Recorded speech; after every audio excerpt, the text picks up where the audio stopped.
Hi అండి, welcome to Jyothish kitchen. ఈరోజు మన కిచెన్లో కర్రీ చిక్కుడుకాయ బంగాళదుంప అండి. ఆ కాంబినేషన్లో కర్రీ కూడా చేయొచ్చు. తయారీ విధానం చూద్దామండి. ఇదిగోండి, మన చిక్కుడుకాయ బంగాళదుంప కర్రీ స్టార్ట్ చేద్దామండి. దానికోసం నేను 1/2 కేజీ చిక్కుడుకాయలు తీసి కడిగి శుభ్రం చేసి ముక్కలు చేసి ఉంచాను. అయితే దానికి నేను ఒక పెద్దది ఆనియన్ అండి, ఒక పెద్దది టమాటో, తర్వాత ఒకటే బంగాళదుంప, ఇవేమో పచ్చిమిర్చి 3 చీలికలు, ఇది కరివేపాకు, కొత్తిమీర, ఇవన్నీ నేను తీసుకున్నానండి. అయితే కర్రీ స్టార్ట్ చేద్దాం ఇప్పుడు.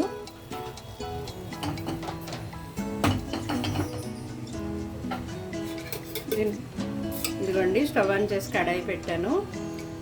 1 స్పూనే వేసానండి ఆయిల్.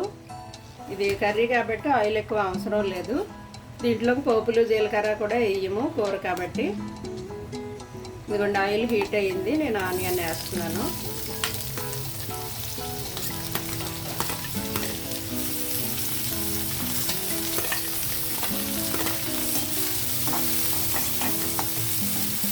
ఇది ఉల్లిపాయలు త్వరగా మగ్గడానికి మనం ఇందులో సాల్ట్, పసుపు యాడ్ చేసేద్దాం. ఒక 1/2 టీ స్పూను, టీ స్పూన్ కాదు, ఇది చాలా చిన్న స్పూను, 1/2 స్పూన్ వేసాను. సాల్ట్ కూరకు సరిపడే ఇప్పుడే వేసేస్తున్నాను. ఇదిగోండి 1/2 స్పూను, ఇది కూడా పెద్ద స్పూన్ అనమాట. కొంచెం ఇలా వేగితే చాలు. మనం చిక్కుడుకాయలు యాడ్ చేసేద్దాం ఇందులో. చిక్కుడుకాయలో పురుగులు ఉంటాయండి, ప్రతి కాయ విడదీసి ముక్కలు చేయాలి మనం బాగు చేసేటప్పుడు. కొంతమంది కాయలాగా వేసేస్తారు విడదీయకుండా. ఇదిగోండి, అవి కొంచెం మగ్గాయి కాబట్టి మనం మొత్తం అన్నీ వేసేద్దాం. పొటాటో, టమాటో,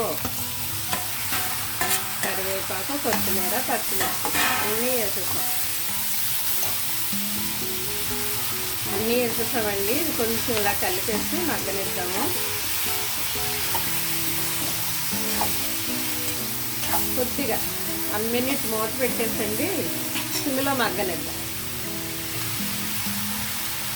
చూద్దామండి చిక్కుడుకాయలు మగ్గాయేమో. ఇదిగో కొంచెం మగ్గాయి కదా, ఇందులో నేను ఇప్పుడు కారం యాడ్ చేస్తాను. ఇదిగోండి 1 స్పూన్ వేసాను. ఆల్రెడీ పచ్చిమిర్చి వేసాం కాబట్టి ఎక్కువ అవసరం లేదు.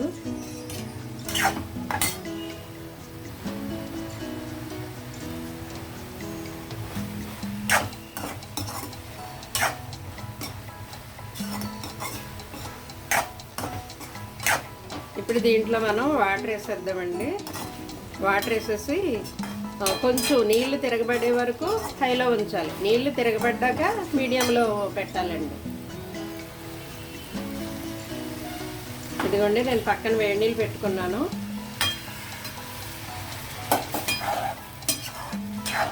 వెంటనే ఇంకా నీళ్లు మరిగిపోయాయి కాబట్టి త్వరగా ఉడుకుతుంది కదా. నేను మీడియం ఫ్లేమ్లో ఉడకనిస్తాను కూర.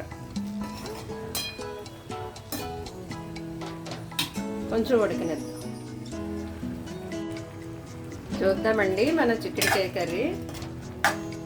ఇది బంగాళదుంప ముక్క ఉడికిందో లేదో చూద్దాం. ఇదిగో చూసారా, కట్ అయిపోతుంది గరిటికి. ఓకే, ఉడికిపోయింది. అయితే ఇందులో నేను కొద్దిగా జీరా ధనియా పౌడర్ వేస్తానండి, కొద్దిగాను. ఇదిగో ఒక 1/2 స్పూను. తర్వాత ఫైనల్గా కొత్తిమీర. అంతే అండి, అయిపోయింది మన చిక్కుడుకాయ బంగాళదుంప కూర. రెడీ టు ఈట్ అన్నమాట.